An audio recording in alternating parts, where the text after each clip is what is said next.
And I was very happy to work with Barbra. I love working with Barbra. Everybody warned me before we went into it and said, oh God, Streisand. I said, and it ended up being one of the most enjoyable relationships I've ever had. He's a very honest man and a very generous man. Those are the two things that hit me. Legendary actor and director Robert Redford has passed away.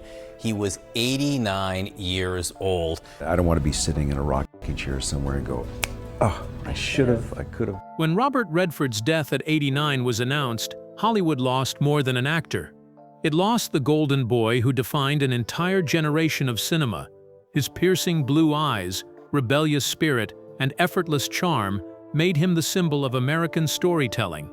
But as the tributes poured in, one silence grew louder than all the rest. Barbra Streisand, his co-star in The Way We Were, the woman whose chemistry with Redford had blurred the line between performance and reality, said nothing. For days, fans whispered, speculated, and wondered if her silence was the proof they'd been waiting for. Did the love story that electrified audiences in 1973 spill over into real life?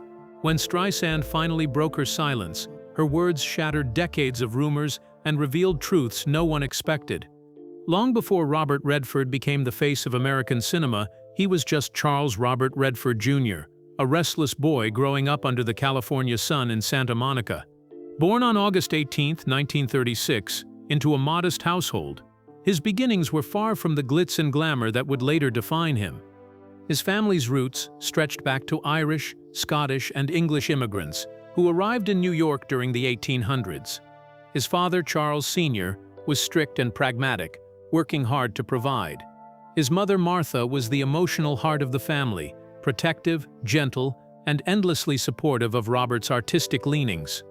In 1955, when Redford was just 18, Martha died suddenly of septicemia at the age of 40. The loss was devastating, ripping away the one person who had always believed in him without question. Redford later admitted that her death haunted him for the rest of his life, shaping his complicated views on love, family, and purpose. He attended Van Nuys High School in Los Angeles, where he stood out more for his athletic ability than academics. He practiced tennis with champion Pancho Gonzalez, fought back from a bout of polio at age 11, and gained a reputation as a kid with raw determination but little interest in fitting into the mold.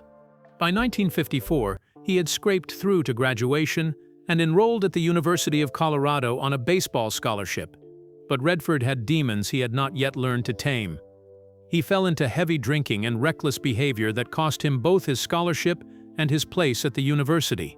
With nothing holding him back, Redford fled America and set out across Europe, a restless young man searching for identity. He wandered through France, Spain, and Italy, surviving as a painter, sleeping in cheap hotels, and immersing himself in art and culture. Those years in Europe transformed him into an artist, someone who valued creation over conformity. That transformation carried him back to New York, where he studied painting at Pratt Institute and eventually enrolled at the American Academy of Dramatic Arts. By 1959, the young man who had once been dismissed as a failure had forged himself anew, ready to step into the world that would make him a legend. Robert Redford's rise to fame was not the fairy tale story people like to imagine. It was not a case of Hollywood instantly recognizing a golden-haired star and handing him the keys to fame. Instead, it was a slow, often grueling climb that demanded patience, resilience, and an iron will to prove himself. After returning to New York, Redford immersed himself in acting classes at the American Academy of Dramatic Arts, where his natural charisma made him stand out. His earliest professional gigs came on Broadway. In 1959, he landed a small role in Tall Story that barely registered with critics. But he kept at it, building credibility through persistence. By the early 60s, Redford was working steadily on stage in The Highest Tree and Sunday in New York. His breakthrough came in 1963 when he starred opposite Elizabeth Ashley in Neil Simon's romantic comedy Barefoot in the Park. Overnight, his presence could no longer be ignored. Critics raved, and audiences were smitten. Television soon became his proving ground. From 1960 onward, Redford's face appeared across countless popular shows. He turned up in Maverick, Naked City, The Untouchables, Alfred Hitchcock Presents, Perry Mason, and even The Twilight Zone. In 1962, his performance in The Voice of Charlie Pont earned him an Emmy nomination. His second movie role came in War Hunt in 1962, a gritty film that paired him with another up-and-comer, Sidney Pollack, who would later become one of the most important collaborators of his career. He followed that with Inside Daisy Clover in 1965, opposite Natalie Wood, playing a troubled movie star who was both magnetic and self-destructive. The performance won him a Golden Globe for New Star of the Year. By the mid-1960s, he was working alongside major Hollywood names. He acted opposite Jane Fonda and Marlon Brando in The Chase in 1966. Soon after, Redford reunited with Fonda in the film version of Barefoot in the Park in 1967, and their chemistry was undeniable. Audiences adored them, and the movie became a massive success. But Redford refused to be boxed in as just the handsome face Hollywood wanted to market. He turned down roles in The Graduate and Who's Afraid of Virginia Woolf, unwilling to be typecast as a shallow pretty boy. In 1969, he starred opposite Paul Newman in Butch Cassidy and the Sundance Kid. The film was a phenomenon. The pairing of Newman and Redford would go down as one of Hollywood's most legendary duos. With Butch Cassidy's success, Redford entered the 1970s as one of the biggest stars in Hollywood. He followed it with Jeremiah Johnson in 1972, and then The Way We Were in 1973, the romantic drama opposite Barbra Streisand that would change his life forever. It's almost impossible to imagine Hollywood without The Way We Were.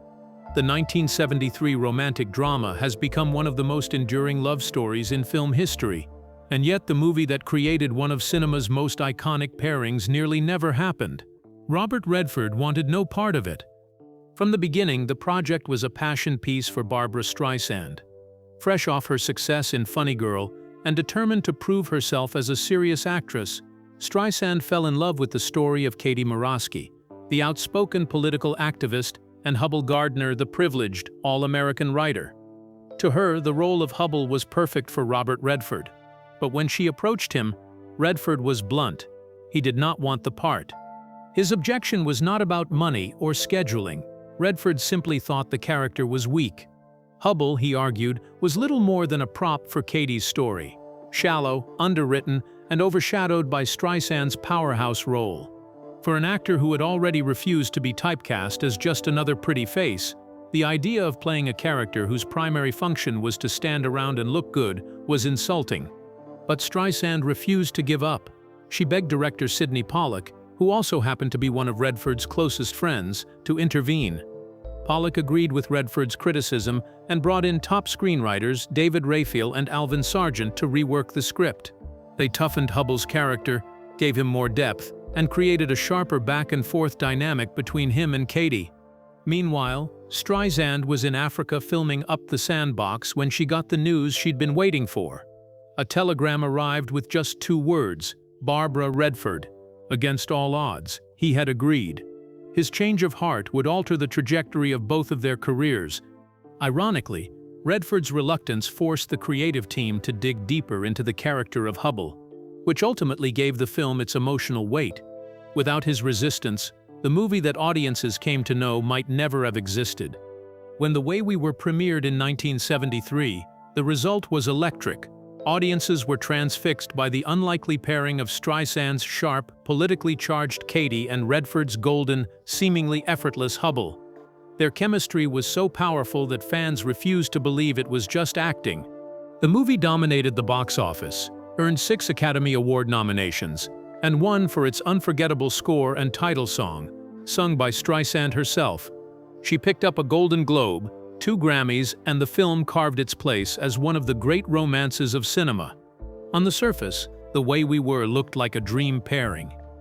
Their on-screen chemistry was undeniable, but off-screen, things were far more complicated. Rumors of flirtation, rejection, and hidden tension followed them throughout the production. Streisand never hid the fact that she was infatuated with Redford. She admitted years later that she was captivated by his charisma, his intelligence, and the effortless way he could shift from charm to seriousness. But Redford was wary. He kept his distance precisely because Streisand's attraction was so obvious. He feared that indulging it would lead to rumors that could overwhelm the film and damage his carefully guarded image. During love scenes, it was said that Redford wore not one but two athletic supporters to ensure things remained strictly professional. He was determined to maintain a boundary, even when the script demanded intimacy. In one particularly telling moment, Redford refused to deliver the line, "It'll be better this time." His reasoning was blunt. Robert Redford, even as Hubble, would never be bad in bed. These decisions only intensified the on-screen tension.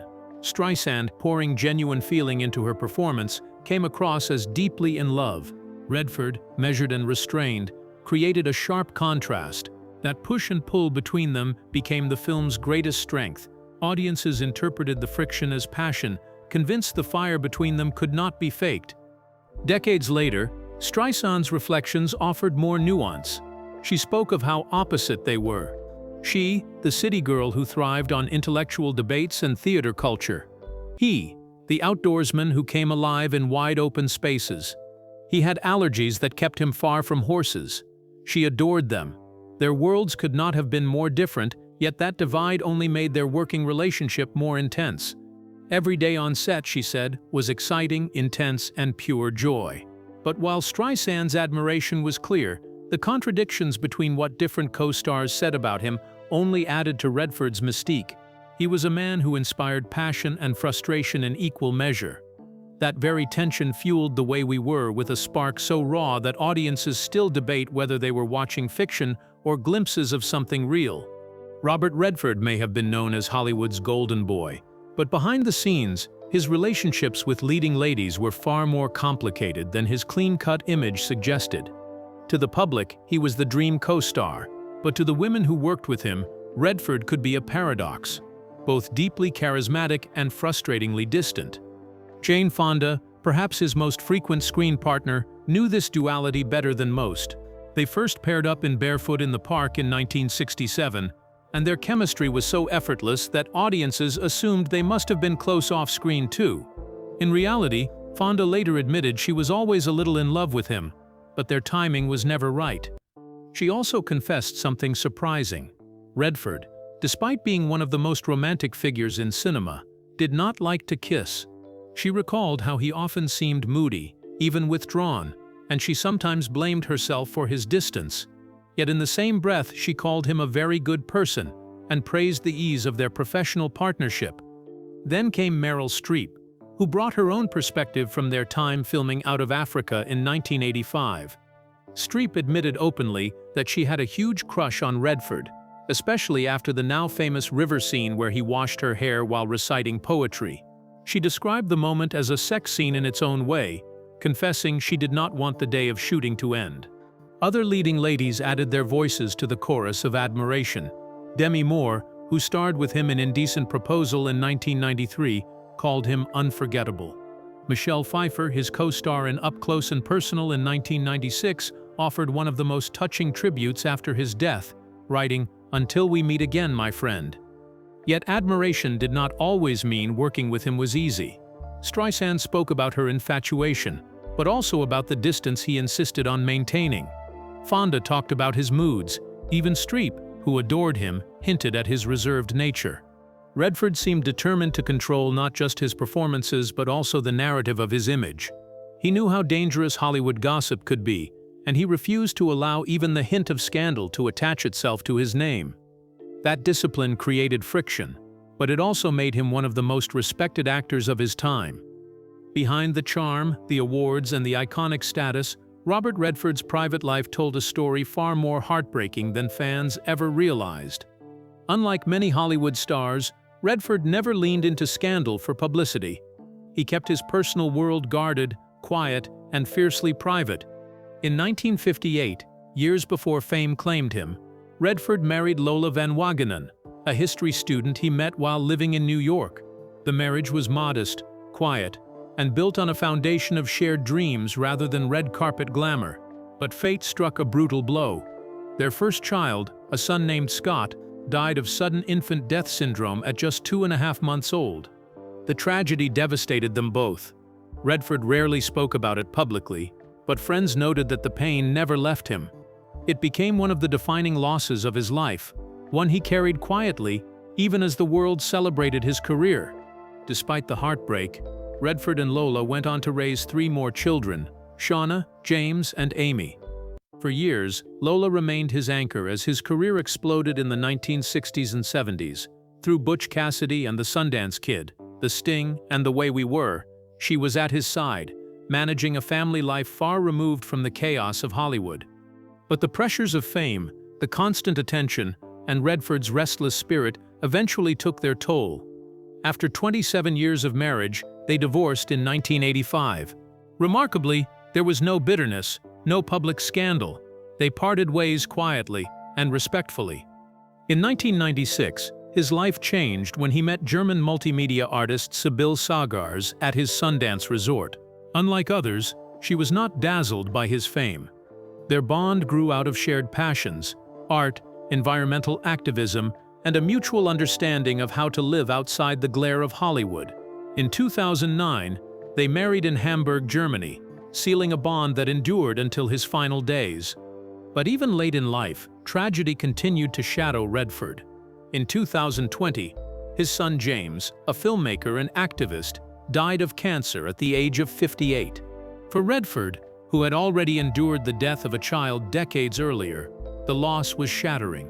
He described James as not just his son but his friend. For all his fame, Redford's greatest role was not on screen, but in how he endured these private storms. He built a family, lost it, rebuilt again, and carried on despite tragedies that could have broken anyone else. By the time the 1980s rolled around, Robert Redford had already secured his place as one of Hollywood's most bankable stars.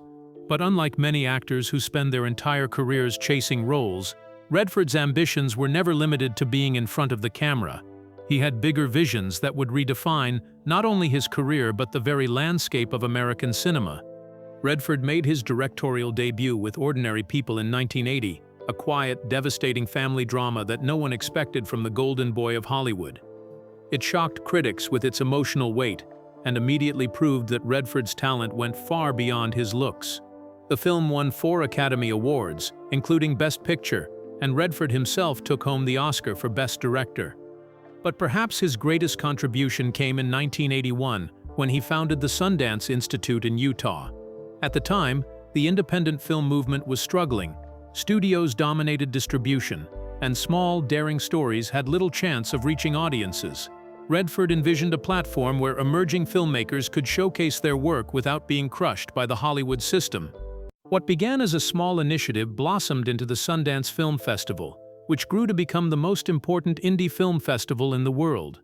Directors like Quentin Tarantino, Steven Soderbergh, and Darren Aronofsky all owe parts of their careers to the doors that Sundance opened.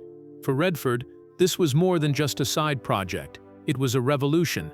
He gave the underdog a stage, and in doing so, he reshaped the industry. Redford was also one of Hollywood's most vocal environmental activists. Long before climate change became a mainstream concern, he was using his fame to advocate for the protection of natural landscapes.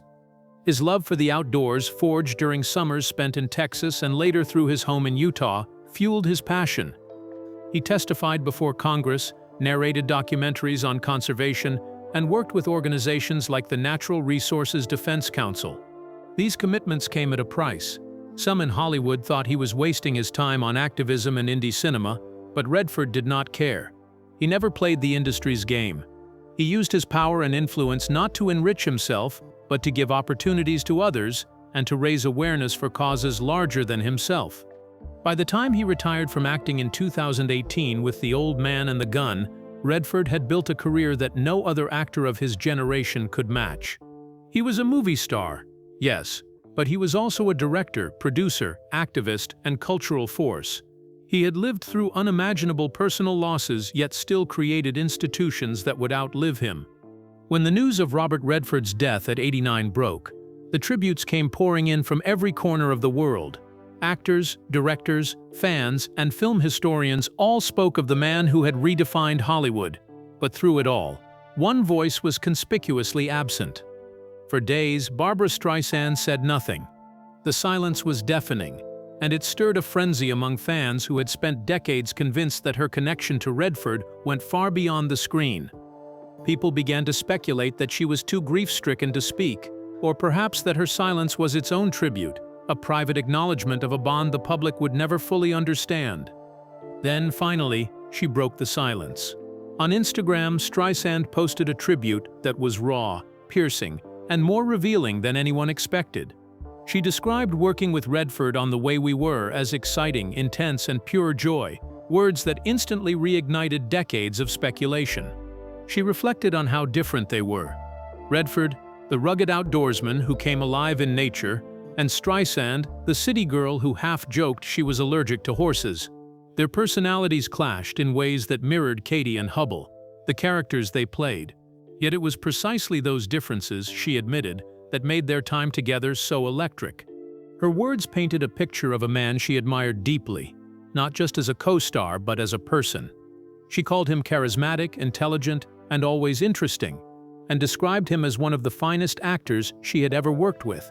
But the most haunting part of her tribute was not about the film. It was her memory of their final lunch together. No talk of fame, no nostalgic rehashing of old glories. Instead, they spoke of art. They promised to exchange drawings, as though returning to the quiet, creative passions that had defined them both long before Hollywood consumed their lives. It was a moment of simple intimacy that revealed just how real their bond had been. To the world, The Way We Were had always been the ultimate what-if romance, a story of opposites drawn together only to be torn apart. For decades, fans insisted that what they saw on screen had to be more than just acting. Streisand's tribute did not confirm an affair, nor did it deny one. What it revealed was something even more powerful, an enduring connection that outlasted the cameras, the rumors, and even death itself. "He was one of a kind," she wrote, and in those words, fans finally felt the weight of what had always lingered in the background. Their love story, whether real or imagined, was more than just a performance. It was a bond that neither time nor distance could erase. For audiences who have replayed The Way We Were for nearly 50 years, Streisand's farewell was like the final scene in a story that had never truly ended. It confirmed what they always suspected, that some connections defy explanation, that some partnerships on screen carry echoes of truths too private to ever be spoken aloud. Robert Redford's legacy will live on through his films, his activism, and his festival. But in the hearts of millions, it will always be bound to Barbra Streisand, and to a love story that felt too powerful, too haunting, and too unforgettable to belong only to fiction. What did you think of Barbra Streisand's heartfelt tribute to Robert Redford? Do you believe their connection went beyond just acting? Let me know your thoughts in the comments below. If you enjoyed learning about this incredible Hollywood story, please give this video a thumbs up and subscribe for more untold stories from classic cinema. Hit that notification bell so you never miss our latest content about your favorite stars and the secrets behind their most memorable films. Thanks for watching, and I'll see you in the next video.